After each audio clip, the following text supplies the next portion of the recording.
Sveiki, su jumis vėl sveikinasi Pankiukų podcastas. Čia mes su šypsena ir juoko forma kalbame apie rimtus dalykus, bet kartais ne visada. Taigi, šiandien turim ypatingą svečią. Labai ypatingą. Turim kolegijos dėstytoją, kuri moko ne tik anglų kalbos, bet gali pakalbėti ir apie savo gyvenimą, asmeninius iššūkius bei akademinius nuotykius. Tai, manau, galim ir pradėti. Žinoma, gal, mėla dėstytoja, gal ir patys pristatytumėt, jeigu gal kažko nepaminėjom, tu gal. Manau, kad viską gerai pasakėt, viską puikiai pasakėt, puikiai pradžia, nieko nepraleidot, net titulų visokių pridėjot, tačiau šitie būdvardžiai apibūdinimai puikiai viską pasakėt, žodžiu. Gerai, tai tu mums atsiuntei įdomių temų, apie ką norėtum pašnekėti. Tai manau ir pradėsim nuo sporto galbūt. Tai toks juokingas klausimukas, ar kokia tavo sportinė praeitis? Ar tai medalių pilna spinta? Ar po naujųjų šventės pradedu, o vasarį jau metu? Ai, gerai. Tai antras variantas dabar yra šiuo gyvenimo momentu. Kai esu, subrendus, kai dirbu, kai yra darbas, mažiau laiko sportui ir panašiai, tai dabar yra pasižadėjimai. O anksčiau būdavo sportas, gal ne, bet aš sakydavau profesionalus sportas, futbolas, nuo 5 ar 4 klasės ir visą laiką tai tęsiasi ir studijų laikais, iki pirmos didesnės traumos, iki operacijos ir žodžiu, tai tada būdavo šventa, kaip į bažnyčią eiti, tai kiekvieną dieną. Jo, tai Nuseklumas, toks įdarbis, toks pats, nes tiek atrodo. O kaip pasirinkot futbolą? Futbolą pasirinkau per klaidą, per savo sesę. Sako, antras vaikas, jeigu yra dvylikai, antras yra klaida, netičiukas. Tai žodžiu, per tėvų klaidą pasirinkau. Žodžiu, sesė norėjo lankyti futbolą, aš plaukimą, bet taip gavosi, kad plaukti tuo metu labai daug vaikų norėjo. Ir tiesiog mus mama nuvežė į futbolą. Taip ir pradėjom lankyti. Dabar aš džiaugiuosi, kad aš bent jau trečias dar. Jo, tačiukas. Toks visi užaugo visą ką, dar reikia dar vieną tokią. Dar džiaug jaunystę tėvai norėjo. Būtent. O tas hobis, bet nebūtinai gyvenimo tikslas. Kaip taip suprantat, kaip jau ties? Tas pats ir, galim sakyti, ir su sportu, ir su darbu, su studijom, kad tuo metu, kai buvau jaunesnė, sportas buvo mano hobis. Kažkada gal planavau ateityje, kad tai taptų darbu, bet moterim su futbolu gal, sakykime, situacija sudėtingesnė negu vyram. Tai gavosi taip, kad iš tikrųjų po truputį tas sportas taip į antrą planą, nes kai studijau, supratau, kad mokytis labai patinka. Tai tada taip su kiekvienom studijom, nes ne vienas baigiau, pamačiau, kad tikrai ir gerai sekasi, ir patinka, ir susipažįsti, ir pabandai kažką. Ir tiesiog tas hobis mokytis patapo jau hobiu, nebe hobiu, darbu, nes man patinka mokyti dabar kitus. Tai žodžiu, viskas gyvenime palaipsniui taip. O tu kokias studijas daugiau baigėte, gal pasidalinsit? Galiu išvardinti. Įdomu. Taip, tai studijas nieko ypatingo nesu baigus. Baigiau, bakalauras buvo vadybos studijos, turizmas ir viešbučių vadyba. Tada kas buvo išlyginamosios studijos, humanitariniai mokslai, tai buvo anglų kalba. Tada buvo magistras anglų kalbotyra. Ir dar ir buvo paramedikos studijos. Irgi taip pat, čia buvo hobis, kuris man gyvenime padėjo truputį pabadyti užpakalius, žaizdas, peržiūrėti, sutvarkyti ir panašiai. O dabar kitas hobis atsirado, kadangi pertrauka buvo nuo studijų, tai galvojau, ką čia dar padarius gyvenime. Tai įstojau į doktorantūros studijas, kad būtų įdomiau gyventi, nes sunkiau pasidaro tada. Tai žodžiu, dariau iššūkio ir dabar turiu tą iššūkį. Tai toks mėgstas kaip gaunas, kaip verda, kai adrenalinas, žinot, tas kaip kraujas, toks iššūkis, vėl važiuojam toliau.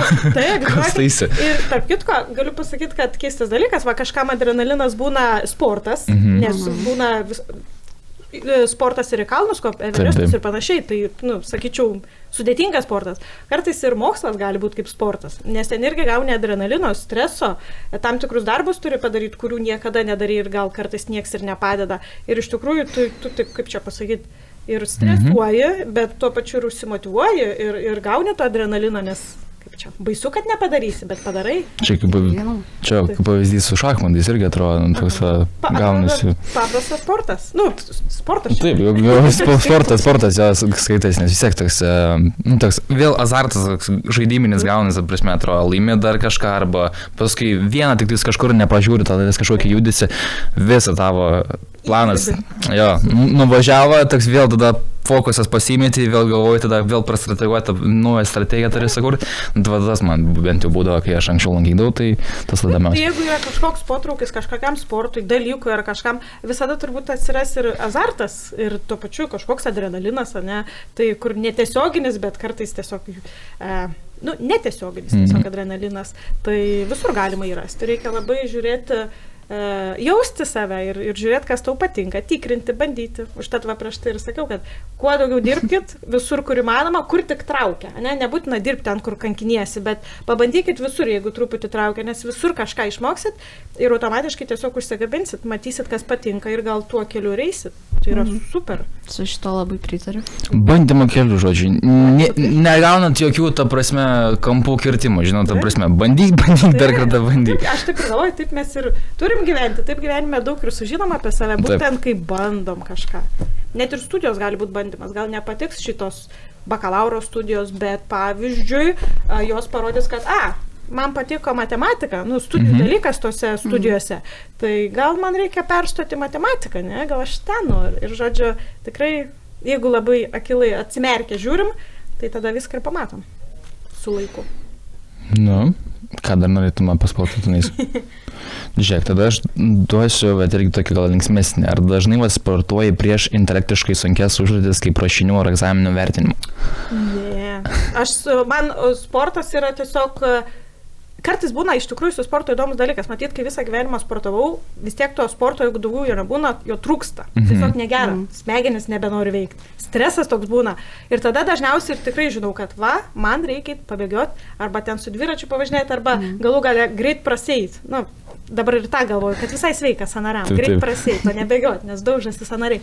Tai tiesiog, kai stresuoju, aš žinau, kad jau reikia pasportuoti. Ir pagalvoju, jau senokai sportavau, reiškia ir stresas atėjo, įtampa tokia. Tai, o prieš vertinimus jokius, nedarau. Tiesiog žinau, kad ateina noras pasportuoti, tada sportuoju, arba kai yra stresas. Profesionalumas, žodžiu. Toks gaunasi. Bet tas ir geriausia tada toks. Man bent jau irgi tas sportas, nežinau, ateini, išsikrauni visą ką, toks prakaitas bėga visą ką, širdis kalatojusi, nieko nebesupranti, kas vyksta aplinkui. Bet būna geras jausmas. Bet išeini paskui, kaip ant kūdikėlis atrodo, ta prasme toks. Bet iki šito irgi reikia įdirbio įdėti, nes iš pradžių žmonės kankinasi, kurie, sakykime, nepratę sportuoti, o po to jau supranta, ką tai reiškia. Tai yra geras nuovargis po sporto. Man tas atrodo, man būna sunkiausias toks gal, kol pirmą prakaitą lašelį toks išpulpia, tada toks gerai, galim važiuoti, tada toliau jau viskas tvarkoja. Vasarą greičiau. Vasarą nueiti iki sporto klubo arba kažkur iki vietos. Aš jau šlapsiu ateinu, toks, taip pasakau, apšilimą jau hebra padariau, žinokit, galima įspartuoti. Toks jau visiškai. Tai būna. Aš šitą klausimą įdėjau, nes aš asmeniškai tai visada pasportuoju prieš rašant kokį nors darbą, nes kitaip man smegenys neveikia. O ne? Tai čia taip užsibūstinį, užsimotyvuoti? Aš turiu išsiliet kažkaip, tad, kad nualint kūną, kad tada smegenis geriau dirbtų. Taip įdomiai. Aha. Šitą nežinau, aš pasnėtų. Tai per kiekvieną podcastą sužinom kažką. Jo, mes čia kas labiausiai, kas geriausiai, toks, apie viens kitą kažką sužinom, jas vis kažko naujo. Žiūrėkit, aš irgi kiek žinau. Panaudosiu šitą informaciją. Va, labai gerai. Gerai, kitas klausimukas. Ar sporte reikia turėti aukštą tikslą, ar užtenka gebėti atsisėsti nesudėjavus? Geras klausimas. Tai yra tiesiog palaikyti savo formą. Aha. Tai priklauso nuo sportininkų iš tikrųjų. Manau, kad yra kai kurie sportininkai, kurie tiesiog visą gyvenimą turi įprotį sportuoti, tai jie tiesiog ir sportuoja, kad tik sportuotų. Patinka sportas, patogu, mano pažįstami, patogia aplinka ir taip toliau, tai tiesiog ir lanko, nes priprato, turi įprotį, kas irgi yra gerai. Kiti turi užmojų didesnių, kas be ko. Tai aš manau, kad tik tai tie, kurie turi didesnių užmojų ir, pavyzdžiui, yra prastoj komandoj, tarkim, tai jie dažniau turbūt nusivilia tą sportų, nes lūkesčių neįgyvendina, jeigu tai yra komandinis sportas. Nebent tada individualus sportas, kur tu gali tada visada pasikliauti savim, gali savo užduočių kažkokių pateikti, ne, kad, pavyzdžiui, ten, nežinau, koks sportas, bėgimas, kad ten tiek ir tiek nubėgti ir panašiai, tai tada viskas gerai. Bet jeigu, kadangi aš buvau komandiniuose tik sportuose, tai galiu pasakyti apie save, kad aš turėdavau visada savo užduočių, kas nėra labai komandiškai iš tikrųjų. Norėdavau aš įspirti, o ne kad kažkas įspirtų ir panašiai. Tai taip, gal tokie žmonės turėtų rinktis gal individualius sportus iš tikrųjų, už save kovoti, o ne už komandą. Galbūt. O kaip to, pavyzdžiui, teko kokius komandinių sportų tinta? Nebent kiek mokykloje, o tada pradėjau dėl savęs bėgioti 11-12 klasiai. Tada gyvenimas biškiai apsikrovė, mečiau. Dabar... Labai gerai pasakėt, dėl savęs bėgiot vakar, reiškia individualus sportas. O dabar vėl grįžtu į bėgiojimą. Tai stengiuosi kažką pasiekti ir pykstu ant savęs. Man tities atrodo, būdavo jo, toks išvedžiodavo, ten viskas skirtingus burelius, kad tik judėk visą ką, dar kažką bandydavau. Tai man kas labiausiai geriausias atrodo strategija, kur pasimdavai, kad jeigu sportuodavai su stipresniais, pavyzdžiui, sportininkais dar kažką, tu atrodo loseris, tenais tu prieš juos dar kažką, bet jeigu paimant, kad tu kaip ir naujokas, kad jeigu dar kažkas pradedantysis, tu vis tiek jau vidurkiškai toj lenteliai, tu būsi po kurio laiko tu jau aukštesnis, nes, ta prasme, tu randi, pamatai, kokius, ta prasme, ten technikas naudoja, dar kažką, kad, nukirpi, kaip sakant, tos kampus, ką užtruktų tau pačiam, kiek tu to suprasti, kiek to laiko, ta prasme, pačiam, ir tu toks, kaip mentorius, ta prasme, turi, nes gaunasi tiesiog pasižiūri, aha, tas taip daro, tas anaip daro, dar kažkas, gerai, gal. Taip, gali visada pasisemti patirties. Man, tas geriausiai gal kažkaip ir sekasi. Aš stengiausi, ta prasme, kai ateinu bent kažkur, pamatau, kas geriausiai ką daro. Ir toks, tada ką jis gerai daro. Tos dalykus. Gerai. Tai dar bandai tos kopijuoti. Pirmą, kad kopijuoju, tada bandai pritaikyti save kažką tenais. Tai labai gerai daro. Kopijuoti reikia, jeigu tai geresnį už save reikia kopijuoti. Tai aš irgi parke bėgioju ir biškį pastebiu, kad tas bėgiotojas. Žiūrinėjai žmonės, ne?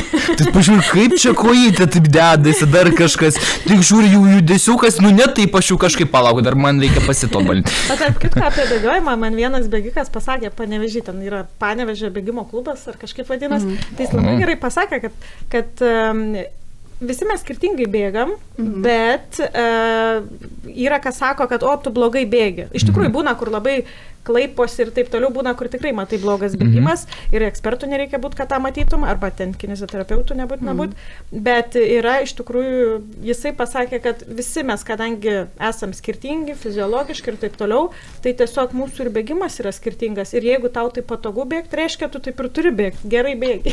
Ne, aš pagrindė žiūriu, kokius batus ten turi, kokią aprangą, kokią tai... Koks kulniukas, ta prasme, man per plonas, reikia eiti parduotuvę, viskas. Ir tada reiškia brangesni batai, nes staresnis padas, kulniukas. Aha, ir tada piniginė.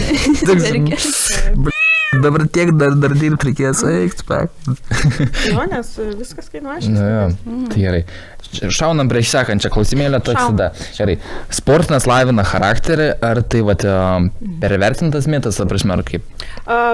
Kadangi, kaip ir sakiau, už savo patirties sakau, kad labai sveika iš tikrųjų vaikus, arba jeigu jūs pats nesportavot prieš tai pradėti sportuoti, todėl kad tai tiesiog, aišku, kad lavina, visom prasmėm, kūną lavina ir kaip jūs sakėt, pavyzdys geras, kitus matot, kurie kažkas jau tame sporte geriau supranta jį, tai jūs galite tobulėti. Ir kitas dalykas, faktas, kaip Linas moksliškai nustatyta, kad sportas yra gerai smegenų veiklai. Stresą, streso lygių sumažinti ir panašiai. Atvaram pavyzdį, ko puikiausiai turi išsikrauti, paskui visas toks žliūginis. Ką? Dirbti dabar pratinis darbas. Duokom paverčiam. Kūrybinė industrija. Aš kitką visai irgi suprantu, nes iš tikrųjų, jeigu tikrai save gerai nuvargini per sportą, gal tikrai tada nesinori ten judėti, daryti, eiti lauką, dar kažką daryti ir tiesiog tu žinai, kad atsisėsiu ir ramiai padarysiu, ką reikia padaryti. Bet tikrai aš ir dabar galiu jo pritarti, nes, kai būna, jeigu per daug tos energijos atrodo turi, rašai dar kažką, gerai, reikia atsistoti. Vis kažkokį pašalinį darbų atsiranda, ta prasme. Čia tą kažką, nusineš gal tą padelį. Tas tipo, prasideda. Žinokit, ir man lygiai tas pats, aš irgi turiu indus išplauti prieš pradedant dirbti. Švara turi būti kaip tu, tas geras klausimas, švara jums būna, padeda tas, kad ar įtakoja, ar kaip? įtakoja, ne? Jaučiu beveik visus žmonės įtakoja, aš ir taip galvoju. Nes tada, kaip tu gali, atrodo, nusinulinį ir gali pradėti dirbti vėl. Nu, va, iškas gerai. Pasiteisintas mitas. Bet būna ir blogai, kai sako, ai, vis dar netvarkinga, aš dar tą padarysiu, aš dar langus nuvalysiu. Va. Dabar reikia. Na, šitas irgi būna.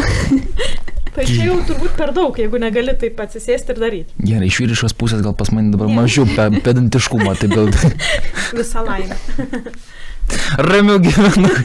Taip. Gerai, paskutinis klausimukas apie sportą, tai kuris sporto šaka geriausiai apibūdina jūsų studentus per egzaminą? Aha. Ir yra 3 pasirinkimai. Tai A, slidinėjimas nuo kalno be slidžių. B, sumo imtynės su gramatika. Ir C, sinchroninis plaukimas per testus. Aha, aš turbūt atsakysiu, kad A ir C variantai būtų teisingi, kalbant apie ką aš pastebėjau apie studentus, nes vieni yra kaip A variantas, be slidžių nuo kalno, ir kaip C variantas sinchroninis plaukimas. Tai tas sinchroninis iš karto įvardinsiu, kaip aš tą supratau, kad sinchroniškai viens kitam atsakymus siunčia. Labai greitai, net jeigu nuotolių paskaitos, nuotolių atsiskaitimas, labai net laikągi matau, kada kas ką daro, labai sinchroniškai visi baigia testus. Na, žinokit, jūs stebi ir žino.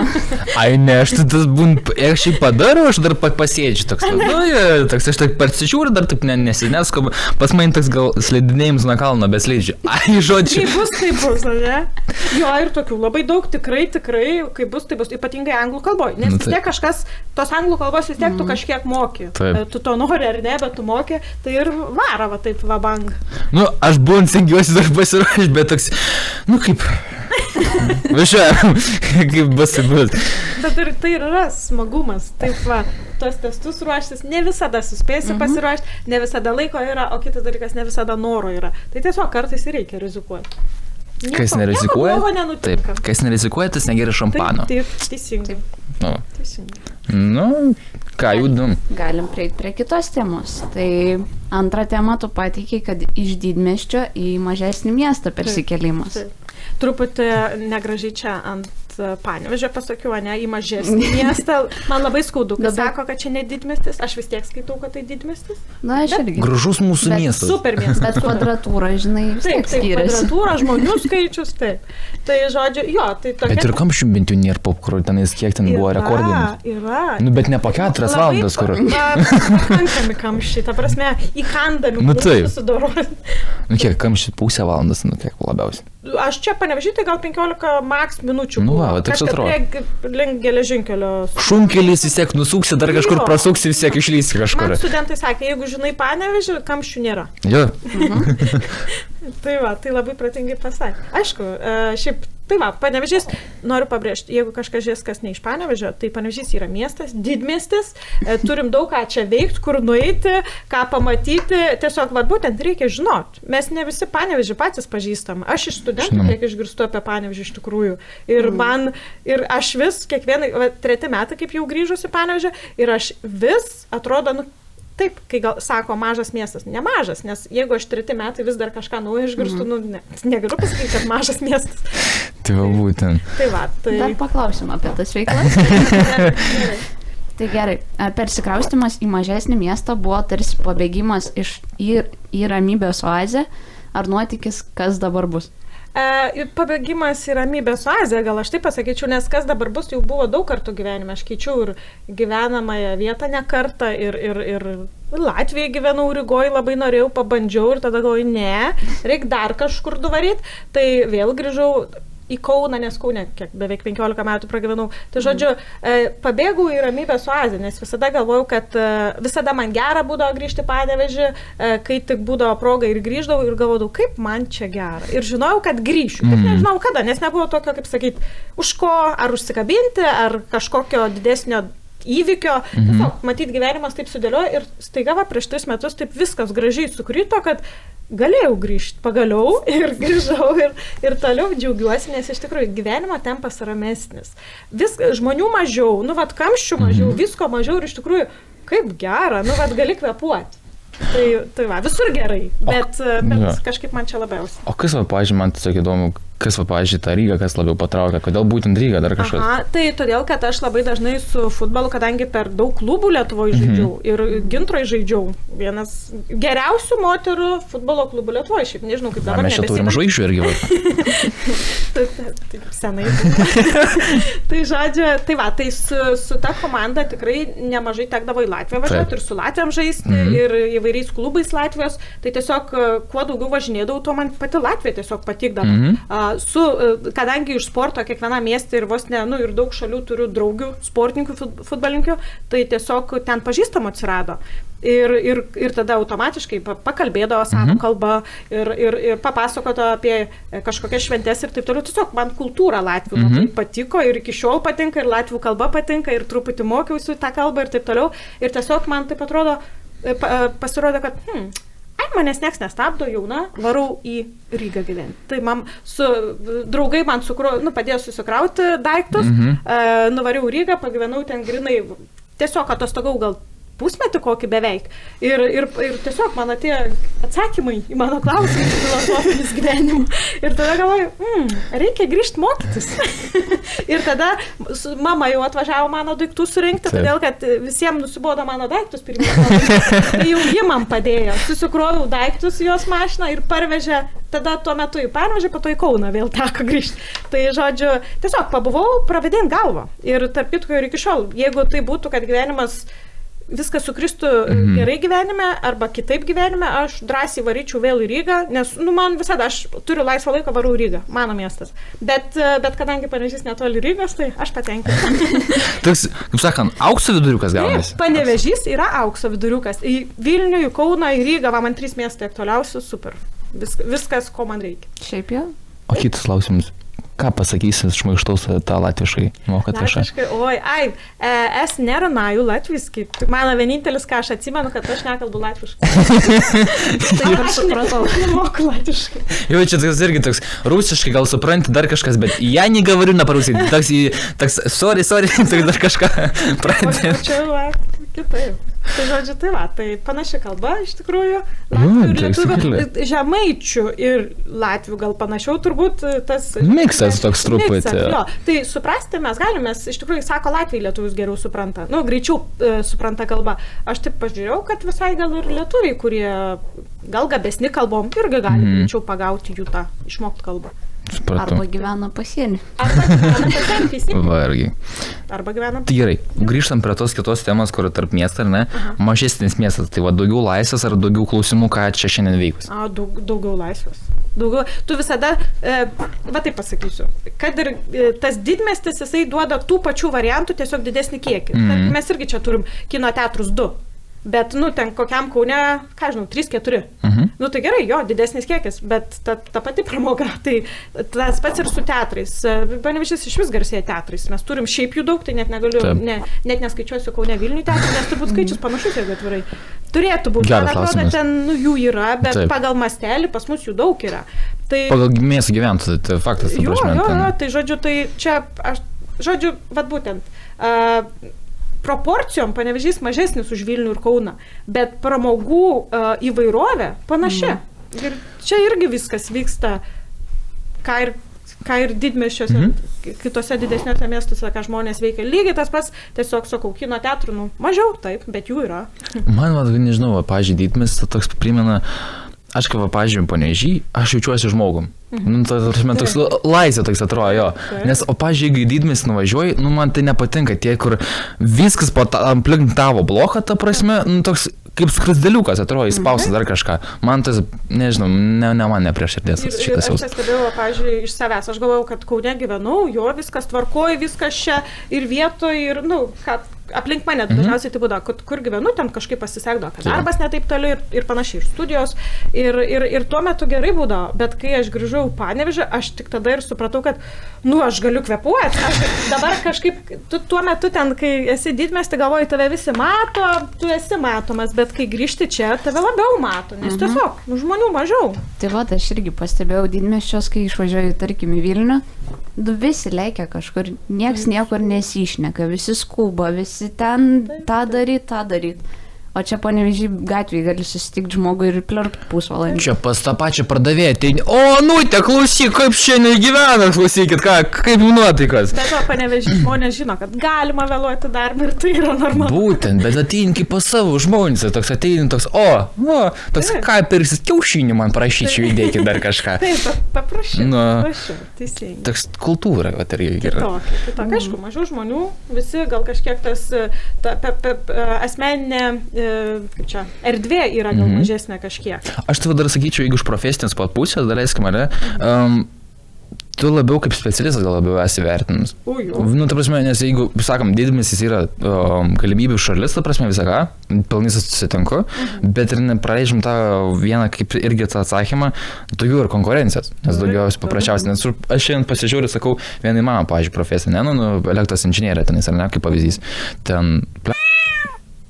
Apsu yra, tenais, irgi mažas procentas dalių, ta prasme, žmonių gal mokosi, ar ne, bet jie vis tiek yra, kad, pažiūrėjau, daugiau, kad auditorija dar leiskim, ar ne, kad, pažiūrėjau, tenais 20-30 žmonių, gal 50, nežinau, ar ne, o čia tu gal esi, gal mažiau dar kažką, tenais 15, ar ne, tų žmonių, bet žmonės ateina pas tas, va, irgi, tada patys dėstai, pasako, čia padaryk klaidą, čia kažkas, nu, tas nebūna, kur, žinai, kapsykis pats, žinai, tas neturi aš tau laiką čia pritaistas tavė dar kažką. Bet šiaip iš tikrųjų, mano metų žmonės, mano buvę klasiokai, grupiokai, daug kas grįžta į savo gimtuosius mažesnius miestus, todėl kad žino, kad ten ras darbo. Ir ta prasme lengviau ras ir galimai net atlyginimas bus didesnis, todėl kad konkurencijos mažiau, nes visi nori į tą Kauną Vilnių, kas jau, kaip visi, jau nebe visi, bet tiesiog yra ir kitokių dar darbų, mažesniuose miestuose darbų atsiranda kitokių nišų, arba galima atidaryti tas nišas. Būtent. Ir tikrai, tai va, čia yra paradoksas, atrodo didesnis miestas, daugiau darbo.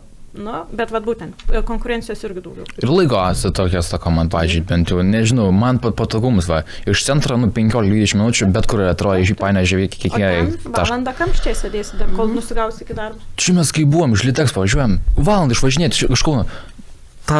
Iš Vilnius, prašau, bet toks sėdi,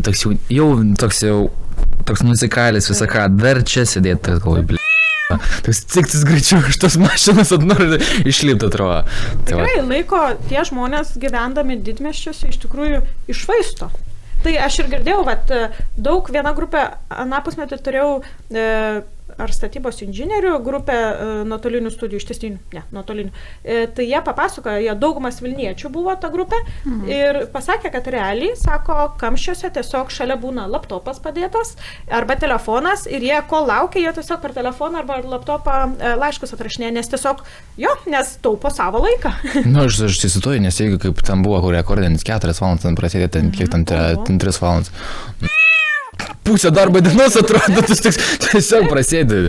Išprotėčiau. Irgi išprotėčiau. Ir tiesiog, jeigu dar neturiu kokio pakrovėjo ar kažkas išsigauna, tai tada iš vis baisu. Sėdi, kyša jau kažkas tą savo bamperį, klysk, važiuok.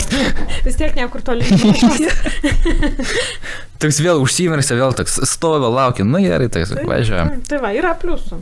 Mažesni miestai turi labai, labai daug pliusų, kurie dabar 21 amžiui tikrai yra dideli pliusai, kas anksčiau gal ir būdavo minusas, bet dabar, kadangi, keičiasi gyvenimas, tai visiems ir rekomenduoju važiuoti. Ir darbo sąlygas, ta prasme, ir lokacija pati, kad tu gali iš namų tenais, nes, pažiūrėjau, žinau, kad irgi studentų, kurie mokosi, pažiūrėjau, Vilnių ir Kaune, bet jie gyvena čia Panevėžyje. Tiesiog tą. Važinėja? Ne, tiesiog nuotolinės, pavyzdžiui, kaip yra, daleiskim, pavyzdžiui, esam katinais, daleiskim, esu girdėjęs vieną irgi bičiuką, kad, sako, per mėnesį 4 paskaitas. Ten, tai galvoju, tu ką jūs ten mokote, sako, daugiau projektų, dar kažkas, irgi yra. Tai sako, dirbi, galite viską suderinti. Taip, tokia atveju. Tai, žinai, jeigu dar nuotolis, dar sako, ką man tą Kaune tada sėdėti, tai grįžti, sakau. Aš manau, magistrą aš taip ir darysiu. Studijuokit. Gerai, važiuojam toliau, kas čia tave? Šitą temą jau, man atrodo, labai plačiai apšnekėjom, tai praleidžiu visus klausimus, nes viskas atsakyta. Labai natūraliai gavos. Tai trečia tema yra mokslas, gyvenimo tikslas ir hobis. Tai gerai, ar mokslas gali būti hobis, ar tai pasiteisinimas visiems moksliukams ir perfekcionistams? Tai gali būti. pasirodo, gali būti, aš esu pavyzdys. Ir turbūt ne vieną pavyzdį tokį rastumėt, ypatingai mokslo institucijai. Mokslas tikrai gali būti hobis. Ir, kaip sako, jeigu hobis pasidaro darbu, tai jau nebe hobis. Bet gali būti, pavyzdžiui, tu dirbi, bet dar šalia ir studijuoji, tai yra vis dar hobis. Tai žodžiu, žiūrint, kaip pažiūrės, arba kaip tu tą veiklą vykdysi. Tai tikrai taip gali būti hobis, nes taip ir būna. Žingeidų žmonės, jie turbūt žingeidus būna visą gyvenimą. Tai ir tu sieki to, nebūtinai studijuodamas, tu gal skaitai knygas, gal į kursus kokius užsirašai, tu visada gali tobulėti. Kitas dalykas, tos tobulėjimo sritys keičiasi, gal tu pradedi psichologiją labiau domėtis, todėl kad matai, aš turiu pats problemų ir noriu daugiau išsiaiškinti kažko iš tos pusės, kad, tobulėti save, gal čia keisti. Labai artima mano širdžiai. Čia, žinok, su amžium tai ateina sensti. Jau. Nes taip ir yra, su amžium pradedi, kaip sako, atsakinėti, klausti, kokia mano gyvenimo prasme, koks tikslas. Aš jau nuo 15 senstu. Toks jau... Klausykit, kas čia vyksta. Čia šalia sėdi sena siela, jauname kūne. Geras šitose vitamino. Oi, pasikrausiu šiandien penktadienį, man atrodo. Reiks išlėti energiją vakarą. Klube. Jo, darbe paskui reikės. Šiaip jau šitą klausimą irgi apšnekėjom, bet norėjau klausti, kaip tau jaunystėje, vaikystėje buvo, ar mokysi dėl būtinybės, ar dėl to, kad smagu.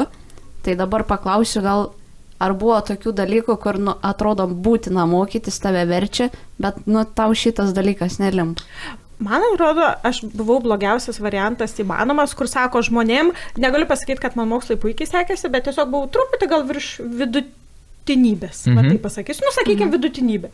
Ir čia yra blogiausias variantas, aš taip visada galvodavau, todėl kad, tai man visur gerai sekasi, o tai ką man rinkti studijuoti? Nes kažkas kitas matematikoje geras ir jam lengva pasirinkti, aš tik matieką suprantu, varau studijuoti matematiką ir panašiai. Tai buvo blogai tada. Galvoju, kažkur turiu būti gera. Apart sporte gerai sekės, bet, nenoriu aš to sporto. Taip ir galvodavau, kad kažkada kojos pasibaigs, ateis senatvė ir taip toliau. Tai ir čia yra blogas variantas, bet dabar matau, kad tai yra labai gerai, nes tai yra tik mokykla. O gyvenime tu vis tiek surandi savo sritį, kur tu esi geras, duok dieve, kad surandi, ir tada tu kažkur ir ten eini, o mokykloje gali viskas gerai sektis ir tai yra puiku. Bet pavyzdžiui, nereikia ir tą mokyklą sureikšmina dabar visi. Dėl egzaminų, nes dabar sunku jas išlaikyti, vis keičiasi kažkas. Tai džiaugiuosi, kad man dabar nereikia baigti mokyklos pirmas dalykas. Jum dar irgi turėjo būti dar, jum jau sunkiau. Man buvo tikrai. Tai ir pavydžiu, kad aš visgi esu 10 metų vyresnė už jūs, nes tada buvo kitaip, bet tada irgi buvo, tuo metu mums tada buvo sunku irgi. Bet iš tikrųjų aš per daug nesureikšminau tų mokslo. Jie man buvo, kadangi daug sportuodavau, žinodavau, kad man reikia padaryti namų darbus. Tai stengdavau tos namų darbus padaryti. Bet kaip kartais, bet padaryti. Kad mano sąžinė būtų švari. Kad aš pasidomėjau, padariau, kad ir kaip padariau. Žodžiu, visada būdavo mokslas svarbus, nors tėvai neliepdavo 10 mokytis, bet būdavo svarbus. Iš kur tai buvo, nežinau, bet toks įprotis buvo ir sesiai tas pats. Tai kaip pasakyti, taip, problemų mokykloje tikrai nebuvo, nes į mokslą žiūrėjom, kad jo reikia ir jisai, kaip tu protiškai tobulėsi, jeigu nesimokysi. Bet nebūtina tai, tik tai visada sakiau, 10 nepažymės. Tikrai daugelio vaikų, žmonių, tėvai sako, tik 10 pažymės. Nėra taip. Tas 10 ne viską visada parodo. Tu 10 gali gauti nusirašęs. Ir tu nieko nemoki. Ir aš žinau, kad ir studentai pas mane nusirašo. Ir aš žinau, kad jis iš tikrųjų nieko, nei vieno žodžio net nemoko iš to testo. Bet gavo 10. Negi man gaila. Tai vis tiek žinios jos gyvenime pasirodo. Tai žodžiu, nereikia sureikštinti mokykloje mokslo, tiesiog reikia stengtis iš tikrųjų, kuo daugiau egzaminų išlaikyti. Bent 4, aš taip sakau. Bet nebūtina 100 balų ar 100% išlaikyti, nes gyvenimas vis tiek viską sudėlios taip, kaip turi būti, nepaisant ar 10 gavot ar ne 10. Tai aš į mokslus atsipūtusi žiūriu. Jeigu patinka, mokais. Man bent jau patikdavo, yra tas pasakymas Simon Square, toks yra, kur einant per pažį gatvės ir klausia žmonių, kokia tavo svajonė, what's your dream. Ir bent jau man, pažiūrėjau, jo perspektyva toks yra, sako, kad žmonėm, jauniems, ypač ne tai, kad klausia, ką dirbsi, dar kažkas, tą žiūrės klausimą ar specialybę, bet kokią problemą tu nori spręsti. Toks, žinai, kūrybiškas toks irgi toks atrodo klausimas ir man patinka, atrodo, tu toks gauni labiau laisvės, nesi, kaip sakant, tas įstatytas į tokią, kaip sakant, dėžutę, gal tokia, kad ta, čia specialybė, viskas, bet tokia, kaip problema, jin tokia gerai, iš kokios aš noriu būti tas fizinės, konsultacinės, galiu pusės dar kažką paimti, gal produktą, gal sukurti dar kažką, toks atrodo bent jau man kažkaip. Ir čia labai fainas klausimas, todėl, kad čia toks filosofinis klausimas. Būtent. Daug kas dabar galvoja, kaip paklausia, kas tu ką veiki. Tai reiškia, ką dirbu. Taip. Tai ne darbas parodo, kas tu. Darbas parodo, ką tu veiki, bet ne kas tu esi. O tavo hobi gal parodo, kas tu, kuo tu domiesi, kas tave motyvuoja ir panašiai. Tai žodžiu, kartais net ir tas darbas, žmonės tikrai kai kurie moka dirbti nemėgstamus darbus, nes jie ir susitaiko su tą mintim, aš gaunu pinigus. Ir, bet manęs jis netrikdo tas darbas, man nei jis patinka, nei nepatinka. Bet aš nestresuoju. Va čia atsipūtę žmonės man pavydžiu tokiam, kad jiem nereikia kartais darbę surasti prasme, nes jie turi savo kitose veiklose prasme suradę. Tai čia labai fainai. O tai kaip galvojat, pavyzdžiui, abiem klausimas. Kaip, pavyzdžiui, kaip pasimetęs, pavyzdžiui, žmogus? Kaip, ką jūs pasakytumėte tam žmogui? Pasimetusiam žmogui? Jeigu ta prasme galvoja, šiandien kokie 12, 10, 11, dar kažkas, ar ne, sako, tai ką, brangusis, tai ką po 12, tai ką planuoji, dar kažkur sudėjosi, žinai, aš atsimenu puikiai tą prasme tos klausimus savo broliu, dar kažkas sakytų, man nesakot, sakau, pasakysiu dar kažką, sakau, man, sakau, nekvaršinkit galvos, bet aišku, dar būdavo irgi kvaršindavo, bet... Tai va, čia, kada mokyklą baigiai, turbūt nesenai irgi? 23. Tai va, tai tu gali pirmą sakyti, aš papildysiu. Aš nežinau, aš dar iki šiol jaučiuos pasimetus, nes iš jūsų pasakojimo esu lygiai tokia pat. Irgi buvau arba vidutiniokė, arba čiūčiut aukščiau, kaip ir sekas, kaip ir ne. Viskas atrodo patinka, viską noriu studijuoti ir kažkaip čia atsiradau. Kaip sakiau, likimas sudėlioja. Ir net nežinau, ką patart. Tiesiog bandyti ir galbūt atsiras tas kelias. Jo, man tai irgi tas Labai ačiū, kad užmynėt mano. Aš žiūrė, kad kažką. Kybinat mane čia prie stalo. Viskas krenta. Penktadienis jau visas spladavo, visi čia mikrofonai, viskas krenta, dar kažkas. Savaitės pabaiga, viskas. Tai aš pasakyčiau, kad jaunam žmogui, ką aš galėčiau patarti. Iš tikrųjų, aš galėčiau lygiai tą patį patart, ką aš ir savo tada patariau 12 klasėje, gal net 11 klasėje, kai pradėjau mąstyti. Tai kad koks skirtumas? Aš visada savo mes susėsę, taip, mes vieną kitą tarp kitą, kadangi mes dvinukės, tai mes pasikalbėdom, tie patys reikalai būdavo. Tai ir mes vieną kitą ir sakydom, davai pasakyk, kas tau patinka? Mes sakom, keliaut, viešbučiai patinka ir įstojom į viešbučių ir turizmo ir viešbučių vadybą. Todėl, kad tiesiog pagalvom, jaunas žmogus pagalvom, kas man patinka, ne? Kokie žaisliukai man patinka. Ir sugalvojom, kad kas patinka. Iš tikrųjų, daug keliavom ir su sportu, ir su šeima ir atrodo, kas patinka. Iš tikrųjų, viešbučiai, naujos vietos patinka ir išsirinkom ir žinojom, kad į kurį miestą norim keliauti, studijuoti ir taip ir gavosi, tiesiog savaime. Tiesiog reikia savęs paklausti, kad ir vaikiškai, ne, kas patinka viešbučiai. Oho, tai pagal tą specialybę reikia rinktis. Bet žinojau, kad aš džiaugiuosi, tos pirmosios studijos mano buvo kelrodė žvaigždė į viską. Jinai daug ką parodė, kas patinka, tai man labai patiko tos studijos, super studijos, super dėstytojai buvo, super dalykai įdomus ir aš tada ir supratau, pabaigus studijos, kaip man gera buvo studijos, kaip man patiko, bet tikrai nedirbsiu šitoje. Bet džiaugiausi, tai nebuvo laikas sugaištas, nes aš po to, kaip čia pasakyti, viskas siejasi gyvenime, bet kurie mokslai jie po to atsiperka kitose moksluose ir taip toliau. Tai žodžiu, nestresuoti reikia. Dabar gal patarimas būtų, tai egzaminus išlaikykit. Nes be egzaminų iš tikrųjų nelabai kur įstosit, tai egzaminus išlaikykit, kad ir kokiu balu, bet išlaikykit ir jau bus ta pradžia padaryta jūsų didelė. Strategiškai. Jo, strategiškai reikia biški pasiruošti pradžią. O po to jau kur norėsit ten ir stosit. Tiesiog pasiemti iš tų buvusių egzaminų, tiesiog prisisprendi viską ir toks bandai žiūrėti, kokie klausimai ir tokias temas. Žiūrėkit, kaip sako, kiti labai smarkiai ruošiasi egzaminam ir labai prastą balą gauna arba ne tiek, kiek tikėjosi. O kiti, kurie nesiruošė, nestresavo ir žiūrėkit, aukštesniais balais išlaiko. Ir tai yra iš tikrųjų labai dažnas dalykas. Šiaip. Man tą buvo ir nustebino, bet aš tada paskui jo ir toks, kur atrodo kartais būdai sėdėdavai, bet toks gerai. Mano sesė, puikus pavyzdys, mes, kaip ir sakiau, ir klasiokės, mes ir grupiokės buvom kartu, gyvenom visur kartu. Ir ta Parazičiukė, jinai lietuvių kalbos egzą geriau išlaikė už mane. Tai man buvo taip širdų tipiški.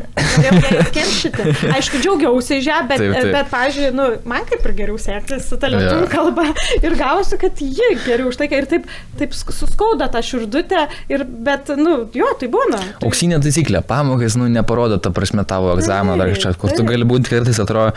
Čia irgi tas, kaip teorinis ir ta prasme praktinis pavyzdys, kai sako, kad žmonės, jeigu tenais gaudavo mažesnis balus ar kažką pažymis, bet egzaminas buvo žymiai geresnis. Taip. Nes, tiesiog arba priklauso argi nuo mokytojų dar kažkas, jeigu buvo griežtesnis dar kažką, tai jis tiesiog gal tai paruošdavo per tą perspektyvą, kad tu būtum kuo maksimaliai gal labiau pasiruošti. Čia kitas dalykas yra tiesiog gyvenime daug kas sukrenta, kur tau vienur pasiseka, o kitur nepasiseka. Iš tikrųjų, sėkmė didelis dalykas, nes kartais jūsų gali nepriimti tą darbą, kurio jūs norit, bet tai yra pati didžiausia sėkmė, nes jūs priims pasirodo kitur, kur jum gal kaip pasakyti, daugiau kas išsirutulios iš to. Tas pats ir su egzaminais. Nesvarbu, koks tu, kiek tu rašeisi. Didelė tikimybė, kad jeigu tu daugiau pasiruoši nuoširdžiai, kad tu geriau išlaikysi, tai faktas. Bet reikia net mesti ir tos galimybės, ką rodo pavyzdžiai. Kad tiesiog stresas gali viską sugadinti. Taip, kiti super stresuoja ir viską užmiršta. Tai žodžiu, egzaminas ne viską parodo. Bet tiesiog, tai per daug nestresuokit, nes bus kaip turi būti. Prisimenu vieną savo draugą, kuris būdavo ant kiekvieno egzamino 50 padaryda. Irgi patariu visai taip. Žmogus besako, ramu, gerai, viskas. Taip. Svarbiausia, kad iš 50 nepasidarytų 100. Taip, čia kas be ko. Kad ne į tą egzaminą nenueiti. Taip, daug kas, kad irgi sako, kad būdavo rasėjęs, dar kažkas, irgi sako, kursinę reikėdavo rašyti dar kažką. Ką? Barakė sėdim dar kažką, bonkę vyno prasidarom, žiūrėkit, jau kūrybinė tas tik visos mintis tik prasideda, varam dar kažką, paskui gerai. Kitą dieną atsikėlė, pažiūrim kažką, pradedam redaguoti, dar kažkas. Bet žiūrėk, jau padaryta, tau tik išredaguoti. Taip, žinai, tas kūrybinės, tas procesas tas pas, kad atrodo. Ir man pabandyti. Va. Prie to ir prieinam vėl, reikia bandyti viską. Taip. Bandykite tik paskui, kad... Neperbandyti. Taip. Su saiku. Su saiku. Viskas gyvenime turi būti su saiku. Net ir bandymai.